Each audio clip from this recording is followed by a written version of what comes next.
thoughts on the APC National Convention that took place on March 26, and the Eagle Square was a beehive of activity, and there were traffic congestions, basically, and it was almost a difficult task for the law enforcement agencies, to control traffic. But looking at over 12,000 delegates, on the ground, and even the program that was slated for the morning batch, 8 a.m., eventually started at 8:30 at night. Well, no matter what, there was an emergence in the course of the program, having an emergence of the Senator Abdullahi Adamu as the APC national chairman by consensus, and of course 77 new national officials emerged with him. And looking at that, there is this great temple, that seemed to be inching closely to 2023. How will the 2023 polls look like? And let's have your thought on this, Neville Obakedo. We have this whole crave for the convention that has come and gone, and it came up with these national officials under the headship of Senator Adamu Abdullahi. What are your thoughts on this? What do you make of this development?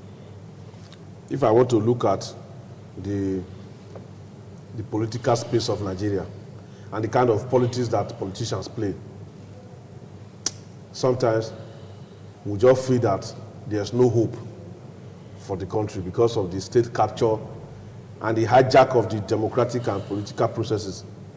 And so, but sometimes we still need to talk, because our talking is like whispering truth to power and ensuring that maybe younger generations will learn from the deliberate mistakes of those that are in the corridors of power right now. Every political party in Nigeria, based on the provisions of the Constitution and the Electoral Act, they have constitutions. The constitutions of the political parties, they are the supreme document that guide the leadership and members of the political party. And so it is expected that all members of the political party and the leaders thereof are supposed to abide by the provisions of the Constitution. They are not supposed to, by act of omission or commission, disregard the provisions of their Constitution. If they do that and the matter is brought before a competent court of jurisdiction, the matter will be decided against them for going against their own Constitution. I will take the issue of APC. Oh, you mean APC went against the Constitution? Yes, I'm coming to the issue of Adamu Abdullahi and the consensus candidates and candidature of all of them. Although I know you are not the custodian of the law, you are not a legal practitioner, but yes, being learned to a point, close to the custodians of the law, you may have one fact or whatever to buttress your view. But are you going to be quoting Constitution provisions, or? Yes, if you require me to quote sections of the Constitution that are relevant to what I'm saying, I will refer to them. Now, the Constitution of APC provides that at the National Convention, the executive of the party shall be elected, just like the one they did now. And they shall be for a tenure of 4 years or so, or 5 years. And another convention will be conducted for another government. Okay. I remember when the tenure of our former governor, Chief Digi Oyego, was to be extended. They wanted to extend the tenure. President Buhari made a statement that he does not support tenure elongation. Okay. That there shall be national convention. That tenure elongation is against the principle of democracy and against the provision of the Constitution of the party and of the Constitution of the Federal Republic of Nigeria. And so there was no tenure elongation. There was a convention that brought the group of Oshomole and the rest of them. And I took a critical look at the Constitution of APC. Unfortunately, I don't have a copy to be making reference to the sessions here right now. And the Constitution never made provision for a caretaker committee. As a matter of fact, disputes that are supposed to arise at village level of the party, ward level of the party, state level of the party, local government level, state level, senatorial level, and national level, the way and manner those disputes were to be resolved, they are well spelled out in the Constitution of APC. But I listened to the president when he called in June 2020, when he called for a national executive committee meeting. That via Zoom, some people were present in Nassau Rock and some who called to the meeting via Zoom. The vice president was there. And the president just, after the deliberation that they had there, the next thing was that the president brought out a speech that he prepared from home and read the speech and dissolved the National Working Committee, State Working Committee, and that was all, and brought the critical government. A gross violation of the Constitution. It is that critical government that has organized the National Convention, unknown to the Constitution of APC. Which the Constitution is not in support of. Yes. So, as a political scientist, when you call me to come and discuss like this, I cannot close my eye to that aspect because I'm also educating people now, so we're talking on television. Okay, but before you continue, don't you think, we don't have a legal practitioner here, we don't have a constitutional law here. Don't you think they could cite a provisor, that could give room for such development? No, certainly a provisor. When issues of the Constitution are brought to bear in a discourse or in a conflict, it is not a matter of using human intelligence. It's a matter of putting the document before court. Okay. The other day we were talking about PDP here, and I made a statement about all the things that they were saying about PDP at the state level. And I said, a judgment will be delivered that says that all the arrangement of consensus, maybe a top member of another political party, maybe a serving governor, will just cross from party A to party B. It's now in party B, and he will now be telling you that I have ESCO that came with me from my party, so we are going to do harmonization. And the court just made a pronouncement that harmonization is unknown to law, that so long as the ESCO has been elected for a period, they have to run through their tenure before you can conduct another decision. So the people that are coming with you, they have to wait for another convention when they are going to be elected. Are you getting it? Yeah. So that's by the way. Now, talking about Nigeria politics, because I've said something theoretically just now as a political scientist. If we talk about the nature of politics that we play, that a little to the right, a little to the left, a convention was organized by the caretaker committee of APC that had 6 months, later another 6 months, like that till they conducted the national convention. And we have been talking about eternal democracy. Eternal democracy is a process where members of a political party are given the opportunity to take decisions that affect the party and the fortunes of the party in elections. Now, the people that emerge now, they emerge through a process of consensus.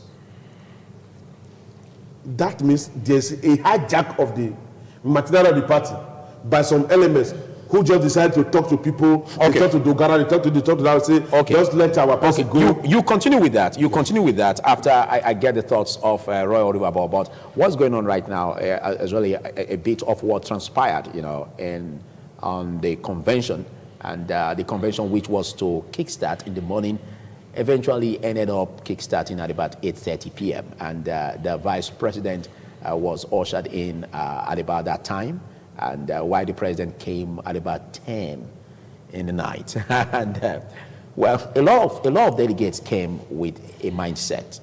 Some came with their expectations, and we had aspirants pouring in, with their supporters, to really decide who is going to be, the next APC national chairman. In as much as they have this impression, the president may have to come up with a consensus candidate, but it took a whole lot of time. I believe they were putting their acts together to make sure that they come out clean, without chaos, without any disharmony. But all that greeted that, the traffic congestion, the impression that maybe it could be chaotic, and at the end it came out clean with a template, and the name of the national chairman elected was announced, and other officials. How do you greet that development? Don't you see that as a huge one, coming from the All Progressives Congress, after all the expectations that were had by others that, they may not be able to scale through in this direction? Roy. Huge one in which sense are you talking about that a convention that's supposed to start at 8 a.m. started at 8:30 p.m. When you look at that, that is already an issue. You know, I don't envy APC as at today, even the executive that was elected. I don't envy them because they are coming at a time that their party have not been able to demonstrate and show to Nigerians that they are a party that we can trust. For the past 6-7 years, they have been there. What have they been able to do? You remember when they were coming, years back when they were coming, you can see how people were celebrating the coming of APC. But as of today, as of yesterday, it's a different entirely. Because opportunity have been given, they are no longer a new party. We gave the opportunity to manage our resources for us, to manage all of us for us, because they are supposed to give us a direction. That they have not been able. Therefore, there is nothing spectacular or special about the APC celebrating or arriving at the convention. As far as I'm concerned, I did not even have the patience for me to be watching. You told me it's 8 a.m. We are starting 8 p.m. To me, there's already an issue that I'm bothered about in that direction. But they said the end justifies the means. And what I'm trying to drive at is that it ended, without this harmony. It ended in harmony, rather. They have no reason. It ended without chaos. They have no reason. So what do you make of that? They have no reason to come out with chaos because this is a party in power. They're in charge of our resources. They're in charge of the security network. They're in charge of what kind of. And this election was even based on delegate. Therefore, people were communicated to come. You cannot be talking about that. After 12 hours, a program is starting. You are not seeing envisaging that was an issue. With the way and manner our politics is playing in Nigeria, people who are there to take decisions will not be there. People have been coerced, as far as I'm concerned, to not believing that we have a consensus arrangement. We are still waiting. It is not. This is not the end. This is just the beginning of another tenure. And I can assure you, in another 6 months, we will also be seeing. And that is why I will continue to tell you and tell the viewers that I don't envy those that are being elected now. Okay. According to Neville Obakedo, he's saying that these executives, are standing on a wrong footing, looking at the constitution of the party, the provisions that it comes with. Do you concur with his thoughts? Until otherwise, because now he have not been challenged. When it's challenged in court, there's authority. We can rely on that authority. I don't want to be a prophet of doom. Until it's challenged. In this case. Until it's challenged. Therefore, I am not a member of APC. Therefore, I don't even have the legal ground to even challenge what happened there. Because if I do that, I'll be referred to as a mere interloper or a busybody. Therefore, if the party can also galvanize themselves together to make sure that nobody challenge this process, I think that can also be good for them. But if there are some persons who say, no, we won't take this from my party, I want to challenge what happened, then it's after that we will not have an authority to side. To me now, it's neither here nor there. Okay.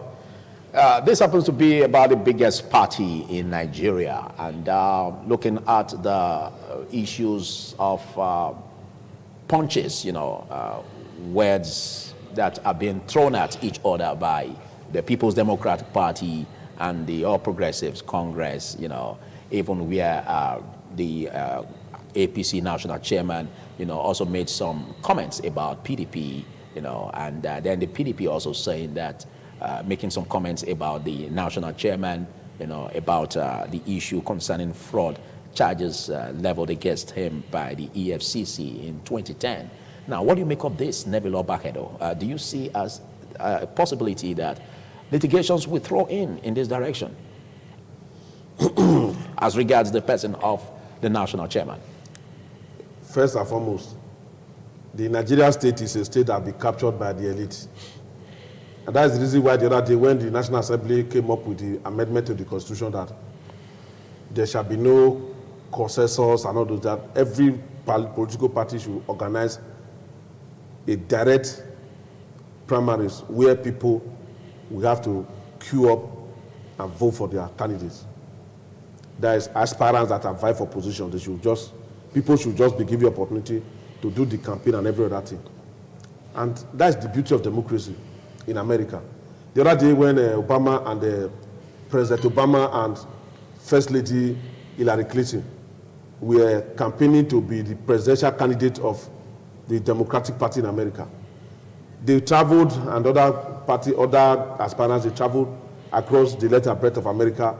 I remember that I saw Mrs. Clinton in one of the campaigns. He was telling, I think during one of the debates, he was telling Obama, shame on you, Obama, shame on you. Openly, it was live. Now, when Obama was now elected as the presidential candidate of the party, and he won the election, he went back to go and pick his closest rival, Hillary Clinton, as the Secretary of State, which is like the second most powerful position in American politics.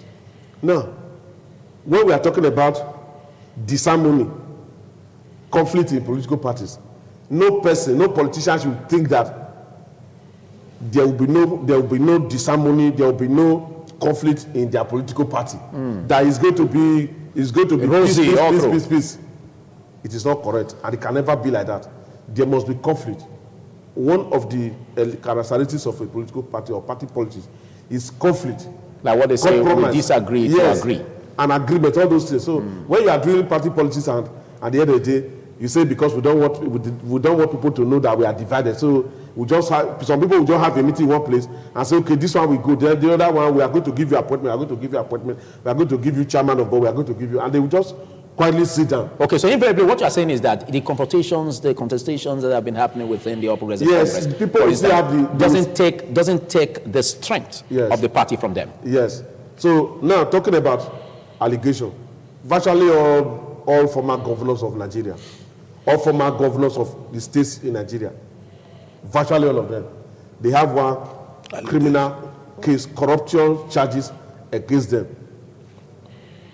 Virtually all local government chairmen in Nigeria, they have corruption charges against them. All because they handle money. Yes, not just that they handle money, they misappropriate money. Oh no, you can't say that. You can't say that because that is only those are allegations. Yes. So the only body that can try that is the law court. You know. Yes. So we can't say that. I'm not trying them. Where are you coming with these allegations of possible misappropriation of funds?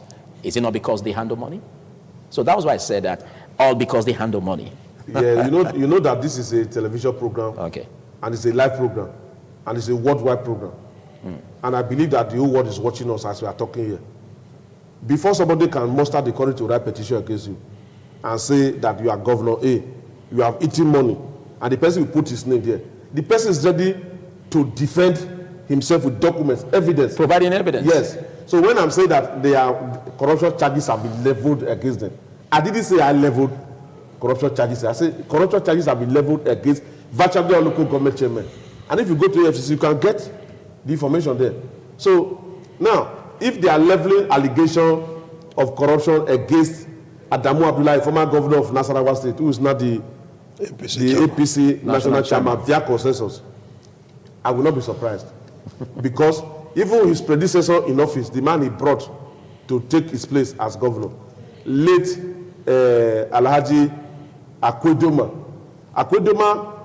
accused the governor, his predecessor in office, that is now APC national chairman, of embezzling state funds. Okay. And they never agreed until the man left office and he later died. So I will not be surprised.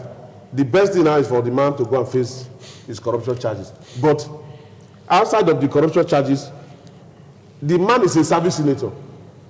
And as Roy was saying just now, if the matter is challenged before court, we can have authority from court to say this man or these people have violated the constitution, or this is a reference point. Otherwise, a service senator who has not resigned from the Senate, he is now national chairman. How is he going to be performing the function of national chairman on one side? A service senator who has come again, a service senator who is a service senator representing Nasarawa West in the Senate of the Federal Republic of Nigeria, and is now national chairman. These are you said who has not resigned because yes. He's supposed to resign because they started on the note of ensuring that before anyone picks the form, they must first of all resign. They were reporting that direction. So you can't say that he didn't resign. He has not. If he resigned from the position of if he resigned as a senator, that's supposed to be public information, and you are going to see it there now. He did not resign. It's just like the other day they appointed Malabuni a gross violation of the Constitution. And I expected people need to be taking these people to court so that the utter disregard to the provisions of the Constitution in the name of our people did not touch. So nobody did not take the matter to court. Gross violation, excuse me, a violation of the Constitution is an offense that is punishable, and people should not be sleeping over the violation of the Constitution. So again, what you're saying is that the Electoral Act could be tested in this direction. Yes, both the Electoral Act and the Constitution. Okay, they are tested to be tested in the direction of a service senator becoming the national chairman when he has not resigned as a senator and is occupying that position of a senator, is also occupying the position of a national chairman. To me, to my mind, based on the provision of the Constitution, he has violated the Constitution and they need to test it in court. But if the matter is not taken before court, the man will just remain there. Okay. So what I'm trying to say is that APC has been producing former governors as the national chairman. Osun State former governor, Chief Bisi Akande, the other day was the pioneer chairman of APC. When he left, our own former governor Oyegu became the national chairman. When he left, our own former governor, Comrade Adamu Yoshomole, became the national chairman. Do you think there's a rationale behind this? I don't know whether there's a rationale behind it, but right now we are having a former governor of Nasarawa State as the national chairman. I don't know why. It must be former governor, must be former governor. There could be a rhythm behind it that we need to really understand. Maybe the leadership of the party, they just believe that, maybe the people who control the party, they just believe in this gerontocratic philosophy of African society that our elders, they are full of wisdom, and so these people, they have occupied positions of authority. So we are believing that the wrongs that APC have been perpetrating in terms of the way they cultivate their leadership and the way they also preside over the affairs of this country. With the emergence of Abdullahi Adamu right now and this consensus leadership, they should be able to galvanize the president and his men to rule Nigeria the way that Nigeria is supposed to be ruled, so that Nigeria can take its pride of place as the giant of Africa. Okay. Because right now, security-wise, Nigeria is nothing to write home about. Even though we know that it's not only Nigeria that is having security challenges, but the ones that we have, we can easily tackle them if the right approach is adopted. Okay, like you said, it's not peculiar to Nigeria alone, yes. And we just hope that the leadership, of this great country will be able to muster much courage, in fighting head-on the challenges that we are facing in terms of insecurity. But let's let the pendulum swing to your direction this time, Royal Riverboy. We look at the democratic process. We look at the consensus arrangement, that is being contested, even by the National Assembly and even the court. Now, do you see the emergence of Senator Abdullahi Adamu as a reflection of true democratic rule or principles or tenet, Roy, as the voice of the commons? That depends on what they have themselves within their party. If the consensus arrangement is one of the arrangements they have, that they also be dictated by their constitution, I think they are doing well in that direction. Okay. I'm not a member of APC, therefore, I will never be wishing APC well. You understand me? Even the way and manner they have managed Nigeria, a situation in terms of, you just talk about economy, talk about security, talk about the economy of this country. In Nigeria, in terms of inflation rate now, we are the highest on the surface of the earth. There is no any other country in terms of debt management and service now. Nigeria, we are also the highest. But if you go into that argument, the party members of the Progressive Congress are also saying that even while the previous party, the PDP, when they were on board for 16 years, they did nothing.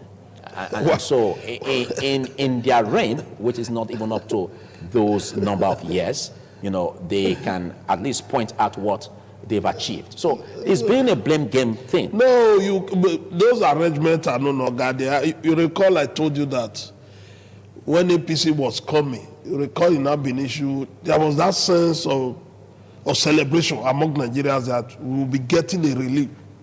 That the party, the PDP then, were not able to be able to formulate a workable direction for this country. And that's why some of us, we embrace APC at the time. Okay. Sentimentally, we embrace APC.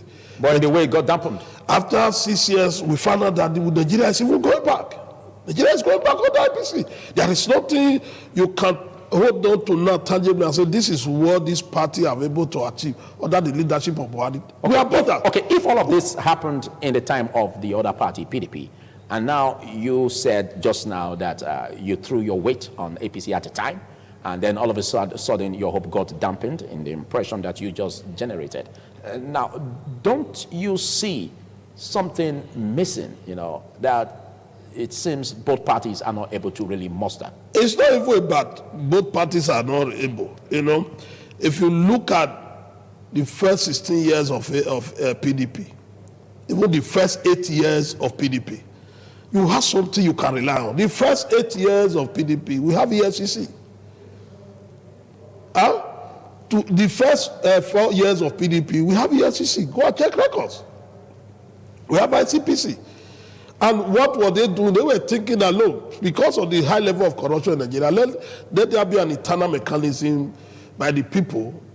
That was why the president now arranged, the former president then, so let's give room for a commission that should be able to wage war against corruption. It came with TFCC, the ICPC. In the first 4 years of this government, what are the things can you be talking about? Can you pinpoint any direction that this is where they have positioned? They have not been able to manage our economy for us. Okay, so what you're saying is that at the point the previous party, the PDP, had a direction, and they were able to muster this direction into bringing about achievements in the aspirations, meeting the aspirations of the people. Is that what you're saying? If you are to praise, is that what you're saying? If you are to praise, you cannot subject me now to yes or no question. If you are to praise it side by side, yes, the performance of PDP in the first 4 years and the performance of APC in the first 4 years, you conveniently give it to PDP. Okay. Do you share You that give thought, it. Nebula Bagedo?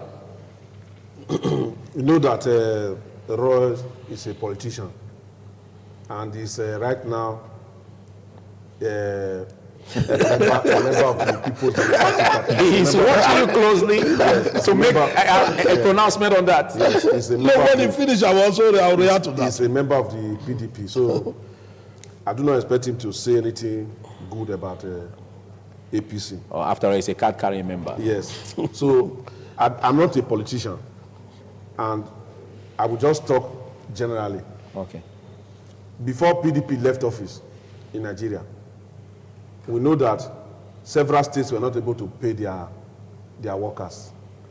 And when President Muhammadu Buhari came on board, he released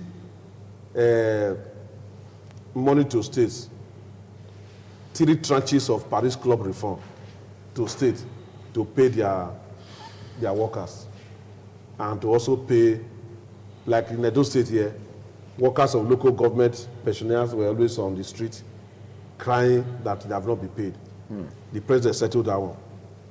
We also know that this insecurity that we are talking about, even though the way kidnappers and other forms of violent crimes are spread to other parts of the country, at that time that PDP were in power, some states, almost half of some states, we had terrorists hosting their flag, even in the home of a former chief of defense staff, one Air Chief Marshal Badi from Adamawa State or so. Which was a setback for the party in power. Yes. So issues of empower that Buhari brought, and I know that there are people that are close to Roy who are engaged in empower, either in this Benin or in Esa land. That are beneficiaries. Yes. You mean? And several other things. But I don't know that the president and commander-in-chief of this country, President Muhammadu Buhari, as I knew him then, was somebody that meant well for the country. But like President Frederick Chiluba, Ronald Reagan, Franklin Roosevelt, former President Nelson Mandela, and so on, some of them, while still sitting as president, were not well. They had health challenges, serious health challenges that affected the administration of their countries. So we are also aware, it's in the public domain, that Mr. President has not been well, even though he's managing to be well. And the wife, Governor Rufai of Kaduna State, and some other persons, they have said that there is a hijack of the administration of Buhari because of his health challenges. And so, the failure of the president or the failure of APC right now, even though you place the failure on the table of Mr. President and the party, is as a result of the health of the president. Okay, before you continue. But if you look at certain policies of government, fiscal policies of government, yes, that the central bank is implementing, agro businesses and they are laudable. Yes, you will see that. You will see that. I'll come back to you. Yes, go ahead. You will see that the government has tried to make sure that the problem of poverty that it met is ameliorated under this APC. Okay. I think this comes to you now. You heard when he said that most of the policies, or some of these policies, the End Power, for instance, you or your members or your community, they are beneficiaries of this, and this is happening under the present leadership of the All Progressive Congress in power. He cannot say that my village people, they have members. He cannot say that. He's just trying to draw me into partisan politics. Are you saying that there's no truth in that? I remember at the time he was in APC, and he have never told me that he have resigned. Therefore, those are the issues. On the base of my this is becoming interesting. There's a general understanding about this country that the ruling elite does not really care about the commoners, and that is the reason why some of us were bothered. Okay. Even when you talk about health challenges, I've seen myself on the program. I'll come back to tell you I'm not feeling too fine, cannot attend. I've seen myself relinquish some position because of some challenges. And you are pitching on the health challenge because I put a question at you and you just quickly left that question and you are pitching on the health challenge. To come back to the question you asked is still there. Okay. That is now referring that there are some persons in Ohuodua who are members of the Empower. That is the allegation. And if it is Ohuodua is a word in a word 4. Yeah. Therefore, if there is allocation like that, and I'm also aware there are even some of my brothers. From my brothers, say father disabled, that they are members of APC. Therefore, if APC as a party have allocation to Ohuodua, Ward 4, they pick it, anybody pick it, they are members of APC. There's nothing wrong about that. Okay, which means you are confirming what he said. I'm telling you, if that is the decision they reach in their party, and they have sent it out to their party members in Ohuodua, I don't have any reason to want to argue with. You understand?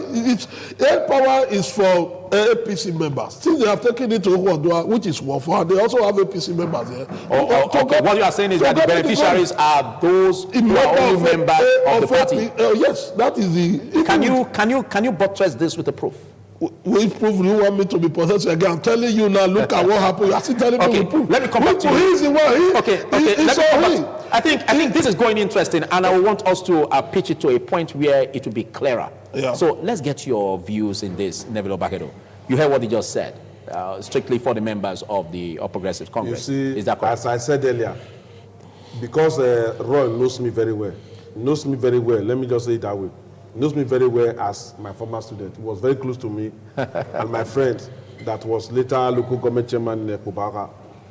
And we have been meeting sometimes when I have opportunity of getting close to those in the corridors of power, either under APC or other PDP. We used to meet. Okay. So he's assessing me on the basis of my closeness to maybe persons in APC who were in power. But if he sees me close to those that are in PDP who are in corridors of power in Edo State, will he say that I'm a PDP member when he knows I'm not? So assessing me as a politician is misleading. Okay. But what he's saying about Empower, I know people in the area I used to stay close to St. Patrick's there. Okay. Who are members of PDP. They are card-carrying members of PDP, and I know them. As beneficiaries? Yes, they are beneficiaries of Empower and other programs of this administration that are aimed at alleviating poverty. So I cannot appear on television. If I appear on television and I want to talk about APC, and I say APC has failed in the area of security, I should be able to portray it, whether I'm PDP or I'm APC. If I say APC has failed in the area of the economy, management of the economy, whether I'm PDP or I'm in the opposition or otherwise, I should be able to say the good aspect and the bad aspect of the management of the economy. That is what I expect Roy to be doing when it comes to, because we are here. I'm not representing a political party, and I'm not a member of any political party. He is here as a public discussant. He's not here to represent a political party. So he should balance the equation. What APC has done that is right, he should say. What APC is not doing right, he should also say, so that those who are in decision-making positions in APC who are watching can learn from it and correct the mistake of the leadership failure in that regard. But let me quickly say that people that are in position of authority, if you happen to get close to them, you will see that they are almost committing class suicide. When I say class suicide, we break it down. When President Goodluck Ebele Jonathan was in power, there was this issue of fuel subsidy scam from 2009 to 2011. And they brought a report showing the way they were manipulating subsidy. For example, one document of subsidy that carried 999 million. One document, one transaction. They signed that document and approved the same amount of money. 3 times. Not 3 times. About, let me know if I don't want to make, but close to 100 times. Oh. In a day. 999. Just say several times. Several times. And when you check that money, one day, one transaction, it was about $3.6 million US. Now, when the report was submitted by the House of Rep to the president, people said that because those that were involved in that fuel subsidy scam, they were part of the power base of the president, that the president was not going to do anything about it. Are you getting it? Why am I saying that one? When we are talking about head of a president, because you should understand the way President Muhammadu Buhari became president after contesting for presidency several times. How did he become president? He became president on the basis of consensus from the north. PDP members in the north, other political leaders in the north, they wanted power to shift to north. And the person they felt was the most popular candidate at that point from the north was Buhari. That was why they gave it to him. Now, Buhari cannot, because of the power that brought the people, the power base. You said PDP members from the north? Yes. And let me explain that one. I was here in Benin, and we were here working as a staff. When former governor of Kano State, Ibrahim Shekarau, he came to this television station, and Sonny Duke Okosu was the one who interviewed him. That time, Izayamu Pastor was contesting as governorship candidate of PDP against Obaseki of APC at that time. Now, when he came to this television station and Sonny Duke Okosu was interviewing him, he asked him a question about the election, about the 2015 governorship presidential election. At that time, the man was still PDP. He said the reason why they supported Buhari was because the North were like going to rule Nigeria for 2 years, while the North that added power over to the South were going to rule Nigeria for 2 years. The South will be ruling Nigeria for about 16 to almost 20, about 18 years. That was the reason why the Northern elite came and rallied around Buhari. Now, the people who rallied around Buhari in 2015, they are still there. They rallied around in favor of Buhari in 2019. Even though Buhari is not well, the people who brought him that are benefiting from their labor, their system, are you getting it? The man cannot open his mouth and say, I want to resign because of my head. Okay. So that is the position let's that he finds himself. Okay, that is the position many people let's drive the who are perfect to position of authority, they find themselves, even when they feel that I'm almost committing class suicide. Some of the things I'm doing here in this position, they are against my wish. They are against the wish of the provisions of this office. Okay. They cannot say no. Thank you. Let's drive our points home. In case you're just watching us, it's TMI Monday, and we've been discussing on the topic, looking at the APC National Convention and the emergence of Adamu and the 2023 repose, the repose of the emergence of the Adamu and the 2020 repose. Now, let's look at this, Royal River Board, and we have been following this up, and there is this questions being raised. Now that we have the APC national chairman, already elected, the focus now is who will be the successor of the president. Now, how do you greet that, looking at what has transpired in APC and the APC government? What do you think, or in your mindset, or in your thoughts, what do you see the next president should be like, or should be coming up with? There are many agitations, even within the geopolitical zones in Nigeria. There are people aspiring who want to be president. But to me, I believe that one of the things, the three things I'm looking for a man who have that character. I'm looking for a man who have that competency.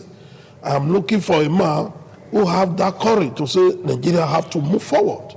And that's the kind of personality I'm looking for in the next election. And I'm not going to, if my brother is contesting and I'm aware that he is a stranger to what the factor I've just listed, I will not support him. I will not support her. Therefore, you must have those basic principles. Those are the things that will ginger me to support any candidate. I am not going to be working because the person is from Okodua. Will be voting for you because you are from Sasa. I will only be voting for you that because I am convinced that you have what it takes. This is not irrespective of the political parties. Nigeria, is he irrespective of the political party? Irrespective of the political party. Once you are good, you are good. What we must be able to live this country, the way this country needs to be properly ruled is that it is not the political party that will fix this country. Okay, so what you're saying is that if you see all of these adjectives or viable characteristics in the candidate of the All Progressive Congress, irrespective of the fact that you are in the PDP, you vote in that of the APC. If you as a politician or as a patriotic citizen of your country, your love for your country must supersede that of your political party. Okay. And that is my philosophy in life. That will be my philosophy, that because of the party affiliation, I cannot use it to undermine my country. Because the reason why I have a political party, it is because my country is there. Okay. Once my country is doing well, any other thing will follow. If my party is doing well, my country is not doing well, where am I heading to? I remember you've been in other political parties, and now before you joined the People's Democratic Party. And now we have this challenge where, 22 political parties were deregistered by INEC and now being upheld by the Supreme Court. What do you make of this development on the deregistration of political parties? 22 at that. Do you see that as a harm to democracy or a welcome development? To me, I'm one of those who believe that naturally we should allow political parties to thrive. I've said it before, there are some countries in the world where they have a political party that operates online and they are recognized by the Electoral Commission. Why limiting political parties? Why are you deregistering them? Is that the problem of this country? If I'm here, you and three of us can form a political party if we believe on the same ideology. Yes, we remember. But some are saying that the political parties are too much. I am telling you now that even the US we are talking about, they have over 2,000 political parties. And it seems in spite of the too many political parties, we seem to be a two-party system. It's not about, even across the globe. That's the reason why I'm even fighting the deregistration of any political party. Across the globe, in developed democracy, they have many political parties. They will always have 2 or 3 that are so powerful.